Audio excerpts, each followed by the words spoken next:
Support for this podcast comes from Progressive, a leader in RV insurance. We've all made RVing mistakes, like not pest-proofing the RV for winter, but there's one mistake you shouldn't make: not insuring your travel trailer. Progressive RV insurance can protect your travel trailer when your auto or home insurance can't. Get a quote at Progressive.com. Progressive Casualty Insurance Company and Affiliates.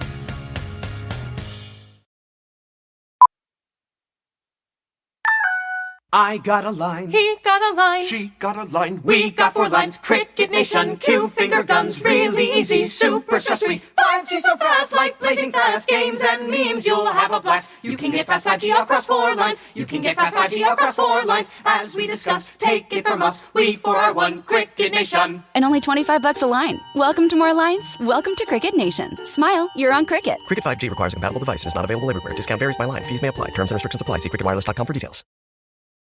Want to shop Walmart Black Friday deals first? Walmart Plus members get early access to our hottest deals. Join now and get 50% off a 1-year annual membership. Shop Black Friday deals first with Walmart Plus. See terms at walmartplus.com. The wrongs we must right. The fights we must win. The future we must secure together for our nation. This is what's in front of us. This determines what's next for all of us. We are Marines. We were made for this.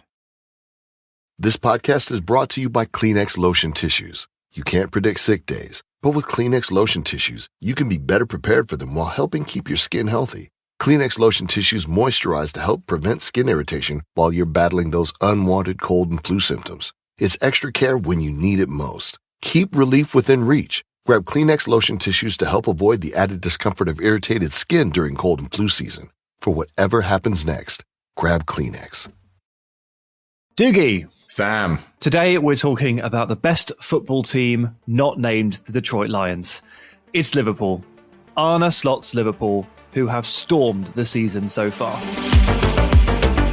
Liverpool are formidable. Liverpool are intimidating, and Liverpool are the best team in Europe right now. Even with only 3 months at the club, you can start to see the tactical complexities of Slot's side and why they are a multi-dimensional team in the way that they play. Arne Slot's Liverpool delivered a masterclass performance, stunning Real Madrid with a 2-0 victory in the UEFA Champions League. This dominant performance is just the latest chapter in Liverpool's phenomenal season so far.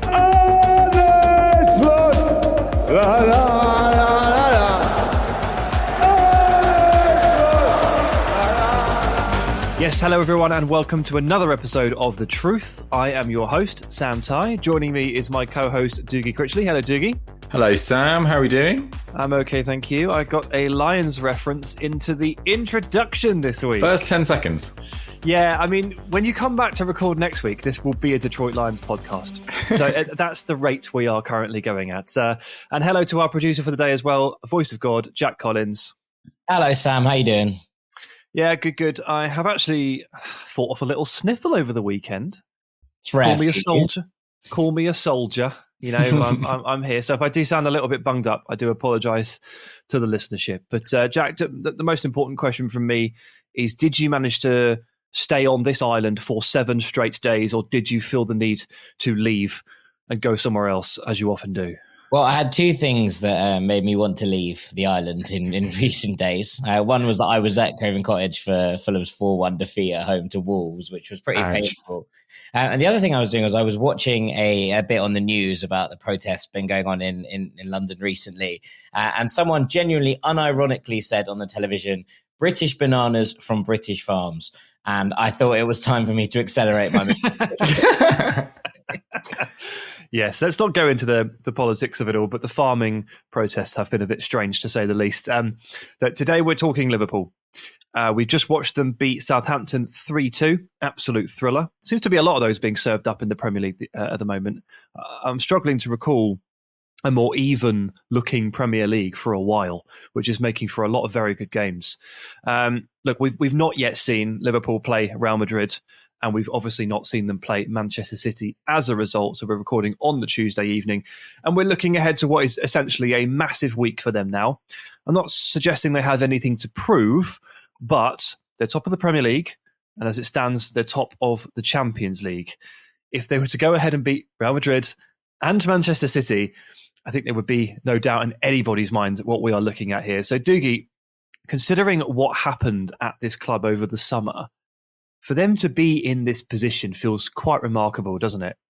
Yeah, absolutely. I think that's a good place to start, actually, because it's worth casting our minds back and remembering the fact that Arne Slot was not Liverpool's first choice. They wanted Xabi Alonso. I think that was clear for all to see. Xabi Alonso made it clear was it about March, April time, that he'd be staying at Bayer Leverkusen, that he didn't want to join Bayern, that he didn't want to join Liverpool, that he didn't want to join Real Madrid. So Arne Slot comes in and he's got a great reputation from his work at Feyenoord. He was a runner-up in the Conference League. He won a league title there. He won a Dutch Cup. He consistently lost really high-quality players, at least for Feyenoord standards. Orkun Kochku, Sinistera, Malacia, Senesi, etc. And Liverpool finished with 82 points last season. And I think most people thought that they had a very decent chance of finishing the top four, but that a title challenge might be a little bit beyond them, given the fact they didn't really invest in the summer. Federico Chiesa was their only permanent signing.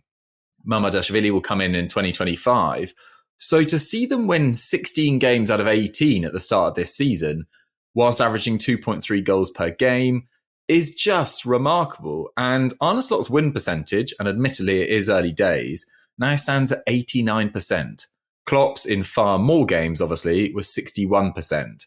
And as we record this, they are 4 out of 4 in the Champions League, 10 from 12 in the Premier League, 8 points clear at the top of the Premier League after 12 games. And only 5 sides in Premier League history have ever accrued more points after 12 league games. And only once in Premier League history, which was Man United with 9 in the mid-90s, have a side had a bigger gap than 8 points after 12 games as well. So this is been a remarkable, mind-blowing start. And I suppose today's podcast is all about whether it's sustainable, Sam. Yeah, I think, sorry, I don't think you've given them enough credit there. Because over the course of the summer, yes, they only signed Chiesa and then Mamardashvili for future games, but they tried and quite publicly failed to sign Martin Zubimendi. And, all summer long, the Liverpool fans were going mad. Let's be honest, they were going mad. They were craving signings. And obviously, we live in a world where, fans really want to see new players brought in. A transfer window is like a league table of its own in some ways. But Liverpool believing in what they had and only wanting to sign outright absolute quality all summer long, I'm proud to say, I commended them on that strategy. I know it carries some risk, and you probably do want to refresh a few things, particularly if you're moving away from a club legend in Jurgen Klopp. And by the way, surely the first stages of the post-Jurgen Klopp era, they're supposed to be difficult, right? They've made an absolute mockery of that suggestion. Combine all of that with the fact that Virgil van Dijk, Mohamed Salah and Trent Alexander-Arnold were moving into the final year of their deals, and there was real question marks, real concern over whether or not they'd be hanging around for much longer. The pressure was really on here for Liverpool to start well, because if you don't, and you seem a level or two off City, off Arsenal, off whoever is at the top of the Premier League, what motivation is there for Virgil van Dijk, Trent Alexander-Arnold and Mohamed Salah to really consider sticking around if they think that the peak Liverpool era is starting to peter off? And you could be forgiven for thinking that would happen because Jurgen Klopp left. And we look at these men, we look at these managers as real figureheads, and you worry about what might happen should they leave. Well, so far, so great. It's not even so far so good. It's been almost flawless. And to drill into that a little bit more as well, scored the most goals in the league and conceded the fewest. Their expected goal difference is 12.6. Compare that to City at 8.6 and Arsenal at 6.2. They've been a world apart from everybody else in the league. And Doogie, you and I walked back to the train station last week after recording. I turned to you and I said that Southampton coming up at the weekend. Obviously, I write for the Matchday programme. I need to find a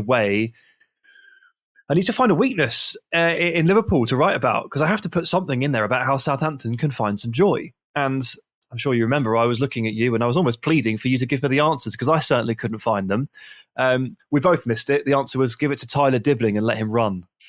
Just run, Tyler, just run. We didn't come up with that, unfortunately. But as I was doing the research for it, it really did strike me that no team in Europe really has been as good as Liverpool there might be a shout for Barcelona, but I think they've shown a little bit more vulnerability. It's almost as if you listened to the Best Teams in Europe podcast on Rags FC last week. It's good prep, isn't it? It's good prep. The thing is, with Liverpool, they do feel a bit more formidable than Barcelona, but Barca don't actually have that. Sorry, Liverpool don't have that that huge result. Is it fair to say they don't have a huge result so far this season? I mean, we're talking on the precipice of this Madrid game. That could be the huge result because Barca have it. It was their Bernabeu destruction. But Doogie, I want to just move us on to a little bit something that the rival fans are saying here. I want to get your take on it. The last 5 goals that Liverpool have scored, they've been a bit weird, right? The two against Villa at Anfield. A Villa attacking a corner and Mohamed Salah scoring off it. Carlos handing the ball over on the halfway line, streaking through. Nearly scored another goal from a Villa corner. And then the Southampton ones, they were a bit odd, weren't they, at points? Mohamed Salah basically toe pokes in a ball that Alex McCarthy is misjudged possibly in the wind. There's a really weird handball at the end. Some fans are saying, well, it's all well and good when your opponents are handing you goals. How do you feel about that statement and that sentiment from fans? I think, they have been a little strange, but I don't think we should extrapolate that to every goal they've scored this season. And there's been enough contributors to their efforts so far. And I think what's worth bearing in mind is that they've done so much of this campaign without Diogo Jota, who's one of their most consistent goal scorers. Jamie Carragher called him the best finisher, I think, in Liverpool's modern history last year on Sky, which I personally thought was a bit of an exaggeration, but he is a very good finisher. They've done it without Alisson in goal as well for much of the campaign. Trent's missed a few games. Andy Robertson probably hasn't been at his absolute best for quite a while now. Alexis McAllister's missed the odd game as well. So it's not been seamless in terms of availability. And, City fans will be listening to this and thinking they've had a really tough time with injuries. And undoubtedly they have. They've lost probably 2 of their best 3 players in Rodri and Kevin De Bruyne for much of this campaign. Arsenal have had a spell without Odegaard. But Liverpool have been tested at various points too.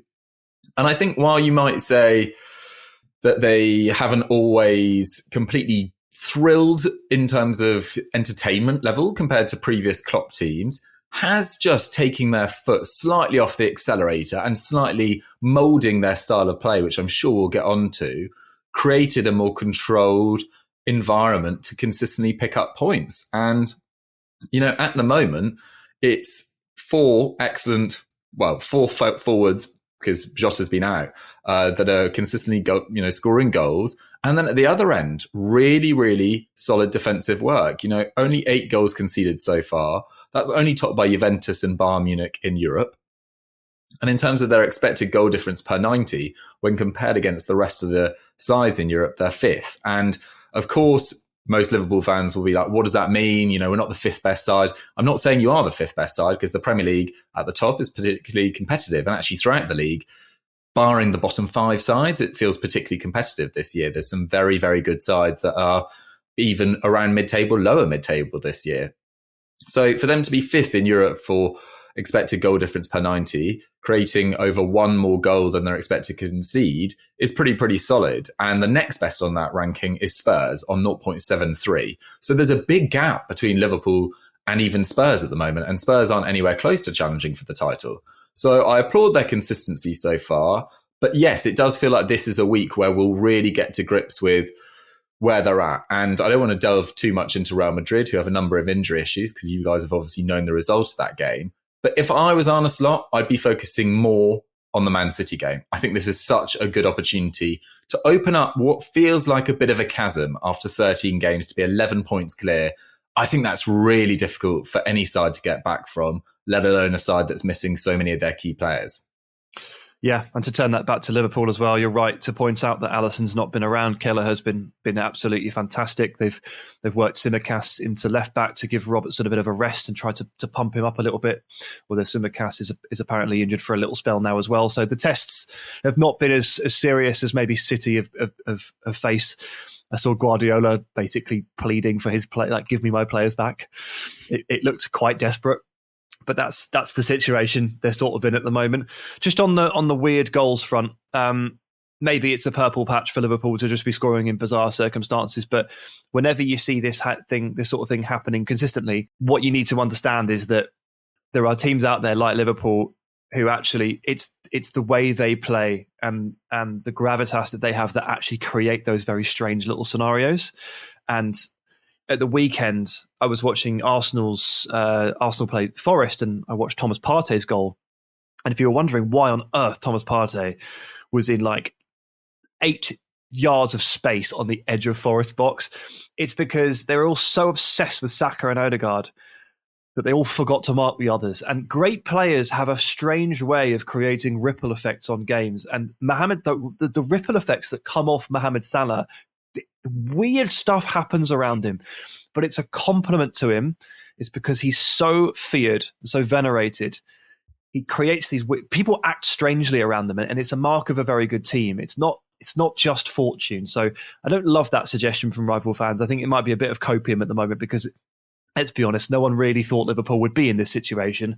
Arsenal were furious with the fact that they've dropped off the pace and the fact that City have dropped off and they're still not there. You know, there's a lot going on here, but you have to give some credit to Liverpool in that sense as well. And on the subject of teams dropping off, obviously we know Arsenal and City are, they've been undercooked so far this season.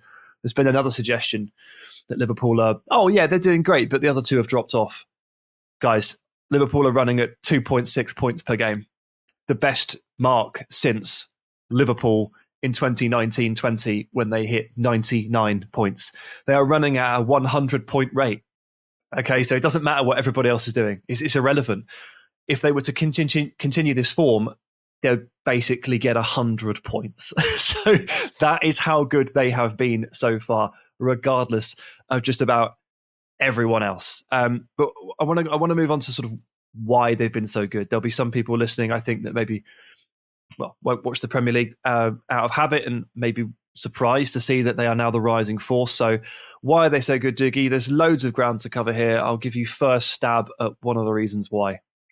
Yeah, I think what's important to point out is that Jurgen Klopp left a very good side for Arne Slot to take over. They were challenging for a quadruple up until, was it about March, April time last year? They got the Carabao Cup in the bag and it slightly fell apart towards the end of the season. They didn't finish in amazing fashion, but they still got over 80 points.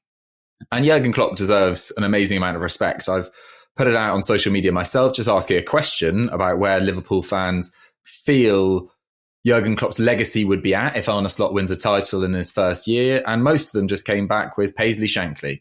This is what we do. We set up managers to succeed. And that's what we're proud of as a club. And so they should be. He has the best league win percentage of any Liverpool manager prior to Arne Slot. That's Jurgen Klopp. He's responsible for 3 of Liverpool's 4 ever highest league tallies, including 99 points in 2019-20. Remarkable success there. But it's fair to say that the style has slightly evolved. I don't think it's been a revolution, maybe just a few tweaks here and there. So the possession has gone down from 61% to 58%. Pass accuracy is roughly the same, but it's really in shots per game that it's most dramatic. So they were taking 20.8 shots per game last year. That's dropped down by over 5 to 15.2. And their shots against per game has also dropped, but not by the same margin. So they are slightly tighter defensively, less thrilling going forward in terms of shots. And their shots on target per game have also dropped as well. But interestingly, their XG per game has not dropped that dramatically. It's gone from 2.5 to 2.3. So they're still creating really high quality chances. There's just less quantity of, less high quality chances really. And they are slightly tighter going back as well. But they are definitely more circumspect in terms of their press. They rank 12th now for tackles in the final third this season. Under Jurgen Klopp, what was he always known for? High intensity, gegenpressing, working teams off the ball, almost suffocating them in their press. And this year, it hasn't really been the case. So they're at 9.3 defensive actions per 90. Last year, it was at 7.8. So that's how many passes you allowed the opposition before you engage. So it's gone from 7.8 upwards to 9.3. So that shows a drop in intensity of their press. And it hasn't been higher than this since 2018-19. So it's been a long time since Liverpool were this relaxed off the ball. And then I'll let you get into this, Sam, but I mean, you might want to touch on some of the team stuff too, but there's been some notable improvements in individual performance that Arne Slot has got out of. I'll just name check them now before you kick off, really. Ryan Gravenberch, I think, needs a mention. Luis Diaz for his form earlier on in the season. But really, Ryan Gravenberch is the kind of story of this campaign, I think. Yeah, let's get to him in a moment. I just want to add on to what you're talking about there, because I think one of the things I love from Liverpool this season is the variety to the way they can play. So it kind of speaks to what you're talking about there. They started this in literally game one. The first game of Arne Slot was against Ipswich, and they spent 45 minutes trying to pass their way through Ipswich's press, and it didn't work. So in the second half, they just started putting the ball over the top to Mohamed Salah. And Arne Slot after the game was like, well, if they're going to mark us man-to-man, time to go longer. Time to hit Salah in behind. And if Salah's 1v1, Salah's going to win his 1v1. Right? So the willingness to change deviate from your game plan 45 minutes into your Liverpool career and succeed in doing so, I was very impressed. I've always been very impressed so far this season with how Slot has spoken about tactics in the press and what he has demanded, and the way he is quite clearly obsessed with opposition detail, but not to the point where it changes his team too much. You know, he has a philosophy. He's willing to move 10% either way on it. He's cognizant of how opponents are playing. He'll tweak to a point, but he won't completely rip up his style and start again. There's a lovely balance to and a control to what he's doing in terms of setting his side up to win. And I love the fact that they can build through the phases or just go longer. I love the fact that they can use the right flank or the left flank, and they can use the left flank to set up the right flank. You know, they don't have to force feed Mohamed Salah. They can push the ball down the left, and Cody Gakpo can cross the ball over and activate Salah. And they can probe in different ways. They can attack with 2 passes. They can attack with 20 passes. Trent then mixes in and starts switching the ball and dictating the tempo. It's very hard to figure out how to stop them over the course of 90 minutes because of the very many different threats that they can carry and the many different ways in which they can attack you. It's not good enough to have a plan A and a plan B and a plan C to stop Liverpool's, first, second and third most important threats, because they've got like 6 and they've got like 6 different routes to goal. And 90 minutes is a long time. I keep saying this. It's a long time. If football games were 60 minutes long, it would be a very different sport and the good teams wouldn't be so good compared to the others. But 90 minutes is a long enough time to figure something out. And Slot typically does do that. And on Gravenberch, no one saw this coming, right? Just not even like Liverpool saw this coming. Arne Slot definitely didn't want to see it because they tried to sign somebody else for this position. They had a 60 million deal agreed for Martin Zubimendi, and then he wouldn't come. This was never the plan for Ryan Gravenberch to be this important to the team. And you go back to the old minutes played. It's an old school but brilliant way of assessing how important is a player. And he and Van Dijk are there with every minute played. Every single minute, Premier League, Champions League, it's the 2 Dutchmen, the only 2 that actually go and just play all the minutes. They are undroppable players. Well done to Ryan Gravenberch for just turning his career around, because he's 23, or 22 even. So there's plenty of mileage left in him, but it didn't look like this was going to happen for him, did it, at Liverpool? It just simply did not. And it's not outrageous to say when we know that they tried to replace him in the summer for a very, very good and very expensive player. So well done to him. And the problem is they don't actually have anyone else to play that role now. So he has to play. And they're playing a lot of games. Obviously, everybody is over the course of the winter. They're going to be really quite worried about where they can try and save 20 minutes or so on the legs of Ryan Gravenberch, aren't they? Because what do you do without him? Alexis McAllister drops in? Maybe. But they'll start to look quite stretched in midfield if they start to do that, I think. Yeah, for sure. I suppose Endo can feature as well. He's kind of the forgotten... It doesn't seem like they think he's any good. Sorry. It's not the right way to put it, but you know what I mean. Well, no, I mean, Arne Slot's barely used him at all, has he? And, Gravenberch doesn't just look good in this Liverpool team. He looks good when compared to the rest of the midfielders in the Premier League. I mean, we did an episode a few weeks ago on Moises Caicedo. I think him and Gravenberch have been the outstanding midfielders. I think that's completely fair enough to say. He ranks first for interceptions in the entire division. His pass into the final third, which is normally a sort of more attacking midfielder that gets a number of those. He ranks 11th. His dribble success rate. It's usually Rodri, isn't it? Let's be honest. Yeah, true. Yeah, Rodri is a big absence on that. But his tackle success rate's gone up by 11%. His dribble success rate's right up.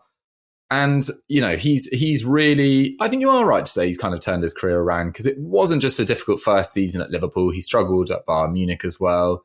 And for someone that was so highly rated during his final few years at Ajax, you really wanted to see him fulfill his potential. And it was sort of teetering on the edge, whether he'd become a Champions League player that everyone thought he was going to. He was still going to obviously play football and probably for a European side of some caliber, but just not at this quite esteemed level, let's say. Luis Diaz, I think, also deserves a shout out as well. I think people underestimated, I certainly did, like, we see these players as kind of robots, and when something goes on off the pitch that is so public as well, in the kidnapping of his dad last year, that's a completely unique scenario for anyone to go through, let alone someone that's relatively new to a new club, in a new country, in a country that doesn't speak your native language. That's really challenging. And I think a country that's also nowhere near where your dad was kidnapped. Like, the distance between the two, and that's a factor.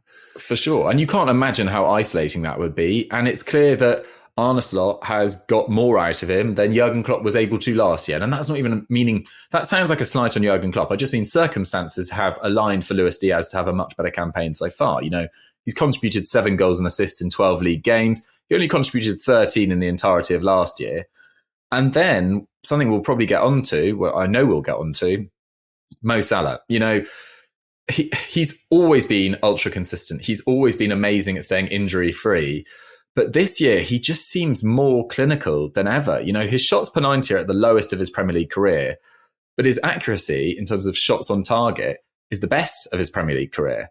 And he's got 16 goal contributions in 12 league games. It took 16 games last year to get to 16. So not a dramatic difference, but he's just been even better. And whether he's motivated by that new contract, his off the pitch situation, whatever it is, but the guy just doesn't stop. He is. December is for kids, a time of joy, community, and learning. But right now, teachers across the country lack the essential resources for their students to explore their curiosity and excitement. At DonorsChoose.org, you can be there for them. One gift brings the supplies and support students need for a joyful, successful year. Find a classroom near you that matters to you. This giving season, make a generous donation at DonorsChoose.org/local. Donors Choose. Support a classroom. Build a future. It had to be you. Dang, you're not supposed to sound that good at karaoke. You've just only heard me sing all stuffed up with nasal polyps. But now I'm on this medicine and breathing better, so this is me with less congestion. Dupixent, dupilumab, is an add-on prescription maintenance treatment for uncontrolled chronic rhinosinusitis with nasal polyps in adults and children 12 years and up. It can help shrink your nasal polyps so you can breathe better with less congestion. Plus, it's an alternative to surgery.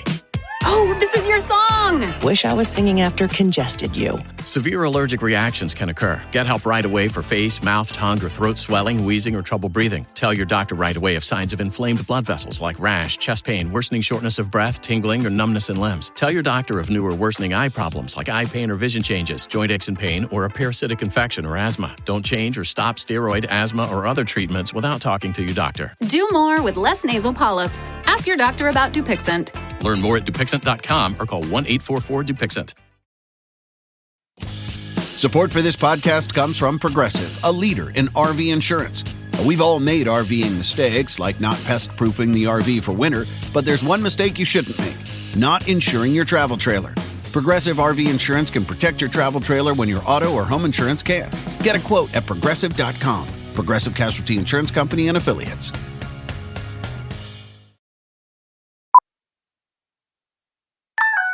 I got a line. He got a line. She got a line. We got 4 lines. Cricket Nation, Q finger guns, really easy, super stress-free. 5G so fast, like blazing fast. Games and memes, you'll have a blast. You can get fast 5G across 4 lines. You can get fast 5G across 4 lines. As we discuss, take it from us. We 4 are 1 Cricket Nation. And only $25 a line. Welcome to more lines. Welcome to Cricket Nation. Smile, you're on Cricket. Cricket 5G requires a compatible device and is not available everywhere. Discount varies by line. Fees may apply. Terms and restrictions apply. See cricketwireless.com for details. Want to shop Walmart Black Friday deals first? Walmart Plus members get early access to our hottest deals. Join now and get 50% off a 1-year annual membership. Shop Black Friday deals first with Walmart Plus. See terms at walmartplus.com. Just exceptional. Just to add something in here, and actually it's a nice little place to insert it because I think it features back on all of this. We got a question on our Monday Patreon post box that we do on Ranks, and it actually is from a guy called Tim Lamfasek, and he basically said, one Liverpool question, thanks for all you do, love the expanded options with Patreon and the truth. So shouts out to Tim to begin with. He basically said, I don't believe that the league's done and dusted. But however, with the current state of the league table, how big a decision does Arne Slot have to make in regards to Liverpool's upcoming fixture list? How many years did we see his predecessors succumb to a team looking tired and run ragged by the end of the season after hunting for multiple trophies? Would Slot be wise to only prioritise 2 fronts, Champions League and Premier League, for the rest of the season? If he could win the league in year 1, the Carabao and FA Cup campaigns and how you do in those competitions would have to be considered insignificant by management and the fan base. This could obviously backfire, just ask Villa, but give me a bald head and a neat Dutch accent, and I'm only using the remaining EFL and FA Cup games for squad rotation, playing the kids, and helping players return from injury. I just thought it came to me right then that we'd answered this, Dean and I, on Monday, but it felt like a nice place to insert it into the discussion in terms of squad management going forward. Yeah, I mean, no disrespect to the 2 domestic cups here, but Liverpool they've won a lot of them, and the phrase "bigger fish to fry" comes to mind sometimes. This Champions League format is grueling, but it still carries such a great allure, and it's going to pile more and more pressure on the fixture list and on the squad management, to the point where I'm very interested to see how the top teams actually behave with regard to the FA Cup come January. Like, we've always seen the Carabao Cup as, stick the B team out, stick the kids out, whatever. But when the FA Cup rolls round, typically speaking, even the top teams show it the respect, and they do tend to put out really, really strong teams, and they juggle it. They accept it as part of the calendar, and they say, right, let's try and win this thing. What kind of an impact are these possibly 4 extra Champions League games around this time going to have on the FA Cup? Because you've got 2 in January, and then you've got potentially 2 more if you end up in the playoff, meaning you have to play 10 before you even get to the knockouts proper. I'm fascinated. And of course, the answer is it depends on what the table looks like in January, right? At the start of January. Remember that things can change extremely quickly over that festive period. You can gain 7 points on a team or lose 7 points on a team within the space of about 7 days because of how the fixtures are all crammed in. So I don't really know how they're going to feel about it, but they don't have to figure that out right now. What they do need to know, and Dougie, you've already touched on this, is which game is more important, Manchester City or Real Madrid? And I think I agree with you that it is Manchester City. Regardless, Mohamed Salah will probably play and score in both. I mean, he's just been that kind of presence. And the impact he had at the weekend against Southampton my timeline was pretty full of Liverpool fans posting pictures of Mohamed Salah and shouting things like, sign it, get it done, get him signed. And, the comments after the game, he's putting pressure on the hierarchy here. I think he wants to stay, but I think he wants fair market value. And unfortunately for Liverpool, he's an elite wide forward. He's an elite left-footed wide forward, and they are very, very hard to come by. Some of them replacements that I see people tout. They're good players and that, but can you really let Mohamed Salah go and then sign Brian Mbeumo or Jared Bowen? I know it's kind of been the Liverpool way to do that. Like, no one thought Andy Robertson was the top fullback or was destined for, elite level fullback play when he signed from Hull.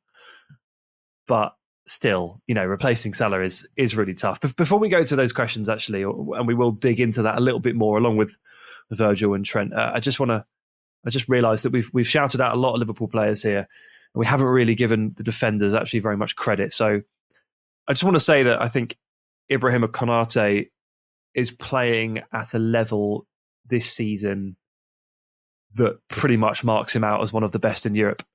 And complementing that with Virgil van Dijk is going to lead to good things. Virgil was arguably the best in the world. Konate, like some of the performances he's put in this season, and again, talk about coming back from adversity. He was on the bench for the opener. Yeah, Quansah was the pick. Virgil van Dijk and Gerald Quansah started the first game. Quansah had a terrible 45 minutes. He came off at half time. Konate in, bang, never looked back. Like his channel defending, his ability to stay and bump shoulders with the forwards and not knock them off the ball and just remove strikers from the picture. Sensational. And they've got a lovely blend here in the centre-back partnership of aggression from Konate and that general reserved nature from Virgil. It's a perfect partnership. And undoubtedly, when you look at the goals conceded column and you see it's so low, this is a huge part of it, especially with the goalkeeper missing. Yeah, absolutely. I think the only thing that's been holding Konate back over the last few years from entering those conversations as, top 10, top 15 centre-back in the world, maybe even higher if you want, is just his body. And touch wood so far, crossing everything for Liverpool, it's so far holding up just about all right. And I think Van Dijk had a little dip after his ACL injury a few years ago. But the level he's shown over the last 18 months at his age, he's going to be 34 next summer. I think there's a strong argument that he's been the best player in the Premier League so far this season. He's just so unruffled by literally any situation. His long-range passing is still absolutely magnificent. He's great in the air. Just the leadership he brings to that side, the calmness, I almost feel like there's certain players that have just that added intimidation when you come up against them in the Premier League. There's probably 3 or 4 of them. There's Rodri, there's Kevin De Bruyne, there's Salah, and I think there's Van Dijk. And if you're an attacker running at Van Dijk, you're really not feeling very confident whatsoever. And, aura is a word that I absolutely despise in modern day football parlance. And people talk about it way too much, and it's quite dull, really. But he does have an effect on opposition attackers. And Liverpool have got a massive question because you can include Alisson amongst their best players as well when fully fit. But I would put Van Dijk, Salah and Trent comfortably in their top 4 best players. And they're all out of contract. And there's a potential situation where 2 of them are deep into their 30s, but one of them's entering or is in their prime.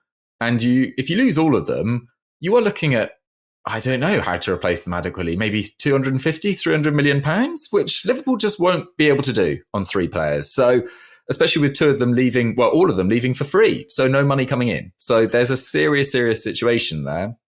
Sorry, just quickly, can you not call Salah 32 and Virgil 33 deep into their 30s? Because it makes me feel very, very insecure about my age. Don't worry, I'm in there now. I'm in there now too. I've joined you, Sam. But they are question marks, and Liverpool don't tend to find themselves in these situations from a hierarchical perspective, from a front office perspective. They have generally avoided this exact scenario. They've actually been superb over the last, let's call it 6 or 7 years of selling high and replacing, sort of almost like ushering replacements in under a cloak, behind the curtain and getting them ready, and then bang, here, they're ready, let's go. They've been so good at replenishing the squad. And yes, it did hit a bit of a bump at one point, but this has the potential to really derail things. Not this season. This season is fine. These 3 players will be fully committed to Liverpool. They'll be very, very good all season long, and they may achieve genuine greatness. The way the season is panning out so far, it looks like they kind of will do that. But yeah, the final part of this discussion is what happens to these players. And Mohamed Salah, I remember 3 years ago when it was, he wanted a new deal, and Liverpool appeared to be umming and ahhing over whether or not they wanted to give Salah very big money, and the sort of reaction to that, or a lot of the things that were said, like, well, Salah's going to be 33 by the end of that deal. Do you really want to? And he's unreal. He's unreal. He's better than ever at 33 or 32 as he is right now. So we're going to go through this again, aren't we? Oh, well, if you give him 3 years, he'll be 36, He'll probably still be unbelievable at 36. Have you seen him? He took a shot for the weekend. Have you seen the man? Yeah. He's going to be fine. And Virgil will be the same. Virgil's the same, he's just a athletically gifted player, ridiculously strong, fast. I don't think it's going to disappear. I don't think it will go away. And Trent doesn't rely on any physical characteristics. That doesn't really matter there. What matters there is, can you can you actually keep Real Madrid at bay? Yeah, I think if I had to get my crystal ball out, Trent feels the most likely to leave, in my opinion. I agree, which is a very strange a conclusion to come to for the boyhood Liverpool fan. Yeah, the Scouser, who is vice captain now, would clearly be captain when Van Dijk either leaves at some stage, has been a key part of this side for, was it 16, 17 was his breakout? Either way, a long, long time. And he's been trusted from Liverpool. He's been sort of moulded into a right back, which wasn't the position he played in the academy. And he's quite clearly one of, if not the best right back in the world. I don't think anyone really has any debate about that anymore. You can point to maybe his back post defending on far post crosses, but other than that, his game is pretty complete. And I think it's been a long time since, Trent can't defend Well, his defending has actually been really, really strong this season for the most part. Really strong. Probably an unsung element of it all. Like, I think I saw you post about it maybe last month or month before. So that kind of conversation's sort of disappeared. And he's done really, really well. So it should do. The difficulty is with Van Dijk and Salah, and it sounds it's a very basic point, but you're not getting any money if they leave.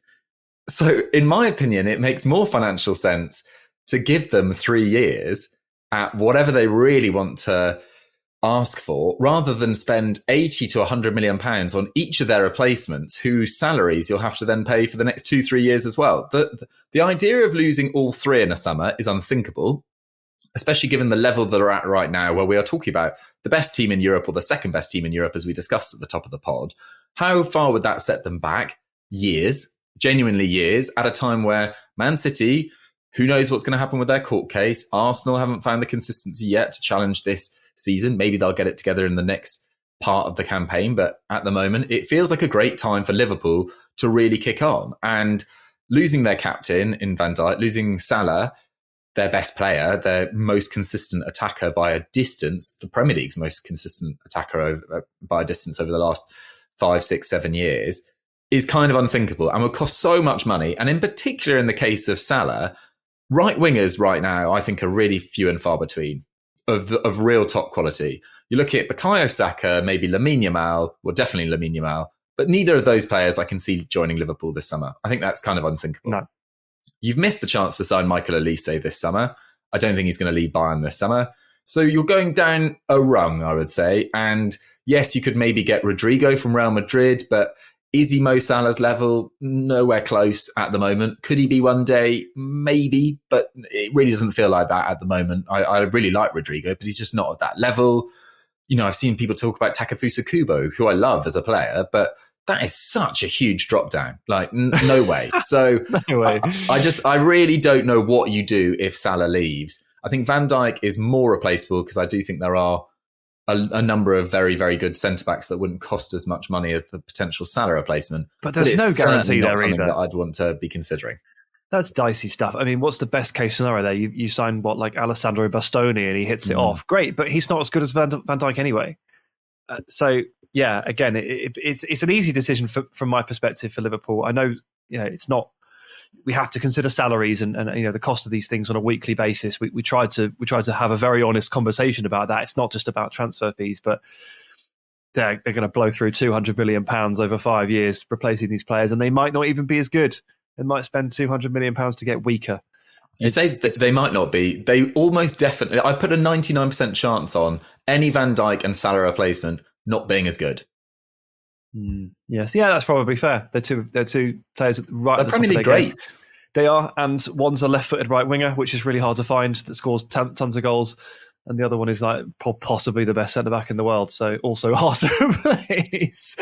But this is why they're so good, Doogie. We shouldn't be so surprised. I mean, I feel a bit of a fool, kind of, because I was so willing and ready to count Liverpool out of the title race in the summer. When you do your predictions, and obviously you have no idea how it's all going to pan out.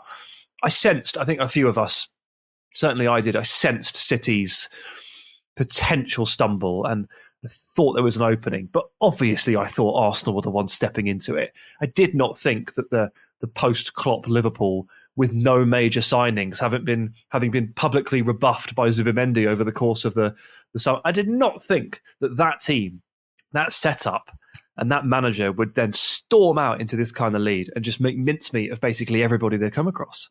I just can't believe it. And you watch the play and you look at all the moving parts. We've discussed them today, from the centre-back pairing all the way through to the rise of Gravenberch and Alexis McAllister. We haven't really talked about him, but his sort of stabilising role in the middle of it all. The form of the wide forwards, Diaz better than ever, Hakpo coming into play, Salah at an elite level. I mean, it's obvious. I run through it all in my head. It's like, well, duh.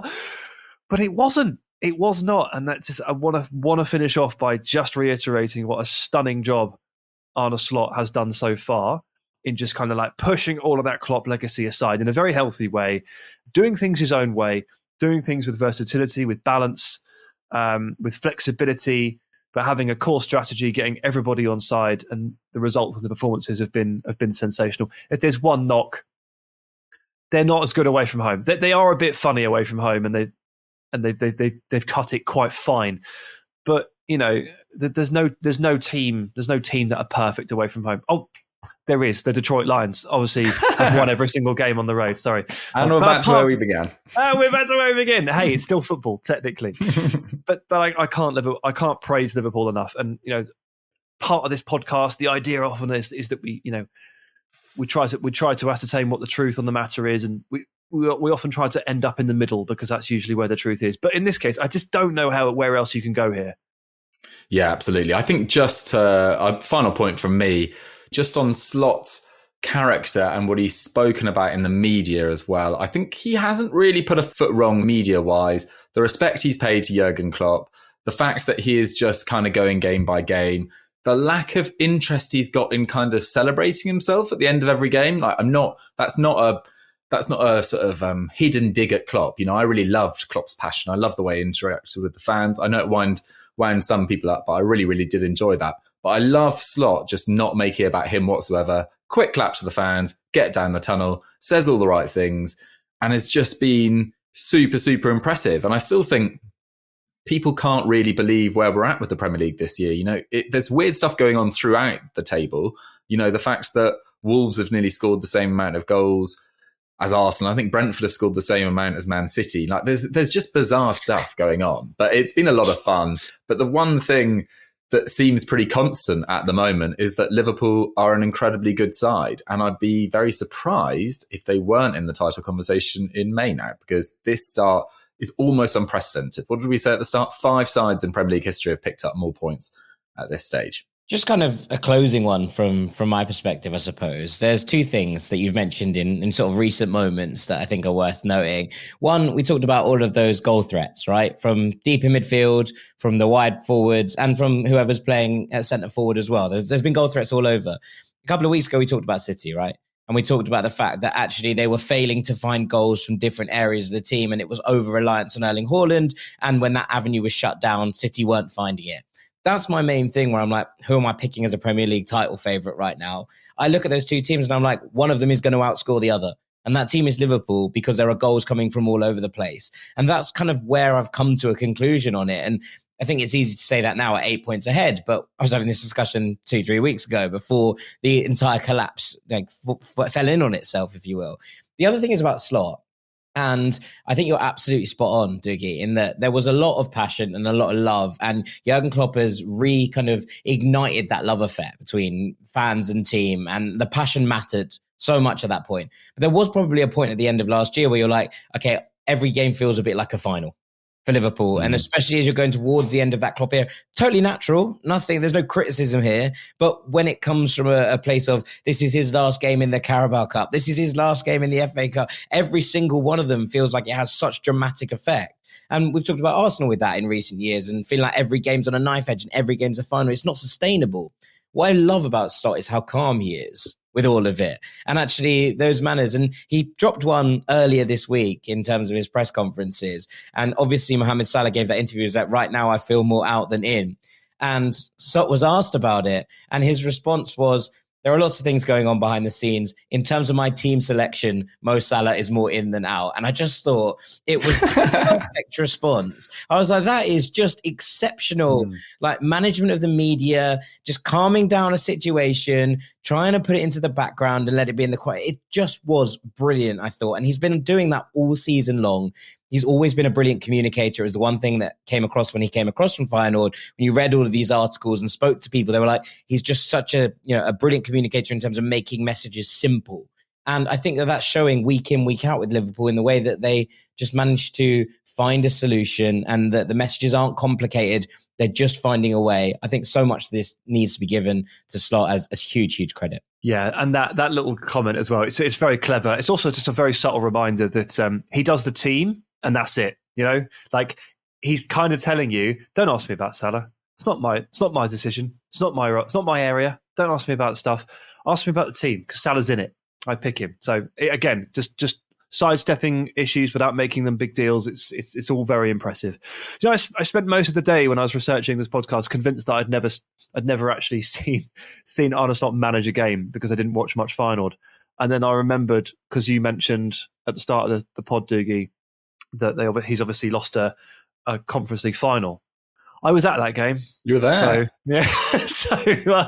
I have seen one. I was a bit shocked by that revelation. So, yeah, interesting. Thanks for that. Anyway, look, another one in the bag. Thank you, Doogie. Absolute pleasure. Thank you, Sam.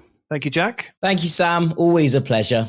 And thank you for listening. We will see you again next week. We are ramping towards Christmas. Doogie, you and I have got some decisions to make over our scheduling.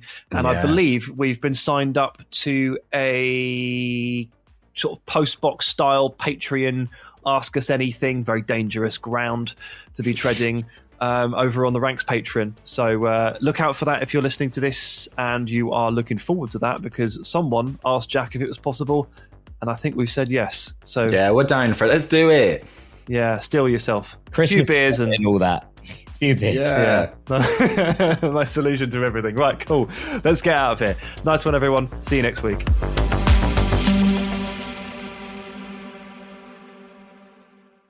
Can you believe the holidays are here? I know. This year went by so fast. I want to help the schools in my neighborhood by giving to Donors Choose. Because during this time of the year, it's all about the kids. That's a great idea. Donors Choose is the most trusted nonprofit connecting teachers and students to donors who believe in them. Now, more than ever before, students across the country are eager for a season of learning, community, and celebration. Visit donorschoose.org/local and give today. Sponsored by Novo Nordisk. Hi, I'm standing in quicksand. You can't see it, but it could be true. Having MASH can often be the same way. MASH, or metabolic dysfunction-associated steatohepatitis, is a potentially life-threatening liver disease you could have without knowing, especially if you have conditions like obesity, type 2 diabetes, or high triglycerides. You don't know if I'm in quicksand, and you won't know if you're at risk for MASH without talking to your doctor. Learn more at speakliver.com. Support for this podcast comes from Progressive, a leader in RV insurance. We've all made RVing mistakes, like not pest-proofing the RV for winter, but there's one mistake you shouldn't make: not insuring your travel trailer. Progressive RV Insurance can protect your travel trailer when your auto or home insurance can't. Get a quote at Progressive.com. Progressive Casualty Insurance Company and Affiliates. To realize the future America needs, we understand what's needed from us to face each threat head on. We've earned our place in the fight for our nation's future. We are Marines. We were made for this. This podcast is brought to you by Kleenex Lotion Tissues. You can't predict sick days, but with Kleenex Lotion Tissues, you can be better prepared for them while helping keep your skin healthy. Kleenex Lotion Tissues moisturize to help prevent skin irritation while you're battling those unwanted cold and flu symptoms. It's extra care when you need it most. Keep relief within reach. Grab Kleenex Lotion Tissues to help avoid the added discomfort of irritated skin during cold and flu season. For whatever happens next, grab Kleenex. Between bad calls and intense rivalries, there's enough to stress about on game day. Keep your mind on the field and off your body odor with Dove Men Plus Care Whole Body Deodorant, available at Walmart. Dove Men Whole Body Deo provides all-day odor protection from your pits, privates to feet. From pregame analysis to halftime insights to unexpected overtimes, Dove Men Whole Body Deo gives you confidence that lasts all day. Pick it up at your local Walmart. I got a line. He got a line. She got a line. We got 4 lines. Cricket Nation, cue finger guns, really easy, super stress-free. 5G so fast, like blazing fast. Games and memes, you'll have a blast. You can get fast 5G across 4 lines. You can get fast 5G across 4 lines. As we discuss, take it from us. We 4 are 1 Cricket Nation. And only $25 a line. Welcome to more lines. Welcome to Cricket Nation. Smile, you're on Cricket. Cricket 5G requires a compatible device and is not available everywhere. Discount varies by line. Fees may apply. Terms and restrictions apply. See cricketwireless.com for details.